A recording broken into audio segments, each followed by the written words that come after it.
आमे आपण मान तो जानिथिबे ना प्रयास सामल एवं प्रेसिडेंट बीएससीटी सोसाइटी रो एवं किछि दिन हला जो प्रकार अवस्था एवं दुरावस्था क्रिएट हेतिला ताकू सुधारिबा को जाईकी आज मु प्रेसिडेंट पद रु रिजाइन देछि। विशेष करी मु मान्यवर जिलापाल को अनुरोध करिछि जे मिनिमम 3 मासरे थरे सार गोटे डाकिकी प्रिंसिपल एवं मैनेजमेंट रो जो लोक मान रहिले तान संगे गोटे बसिक एकदम ट्रांसपेरेंसी वे रे आय व्ययर हिसाब एवं प्रत्येक कार्य जोटा कॉलेज रोची असुविधा सुविधा सब गुडी को से निज तत्वावधान में रखंतु सेटा मोर अनुरोध माननीय जिलापाल एवं विशेष करी आगामी दिन में तांकर शून्य स्थान पूरण हला हमरो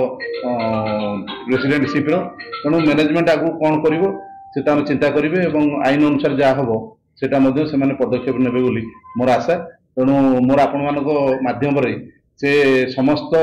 स्टाफ भाई मानकु एवं समस्त टीचिंग एवं नॉन टीचिंग भाई मानकु मोर रिक्वेस्ट एवं परामर्श अनुष्ठान आगु बहुत तार ना थिला तेणु से नाटा किछि दिन हला मोर तळु तळु खसुथला एवं एही वर्ष से ना पुणी समस्त स्टाफ माने उद्यम करिकि पाखापाखि 1000 स्टूडेंट कर जो एडमिशन करछन्ती पुणी परिवर्तन हेई आसुची। तेणु यही जो परिवर्तन चली आगामी दिन में जमी भल स्टूडेंट मैंने एडमिशन नेबे एवं कॉलेज टी केमती सुरुखुरे चलो एवं जहाँ कॉलेज असुविधा सुविधा थिला ताकू पुणी केमी मु दूर रही जदि से सहयोग कामना करेंगे निश्चित भाव में मोर कामना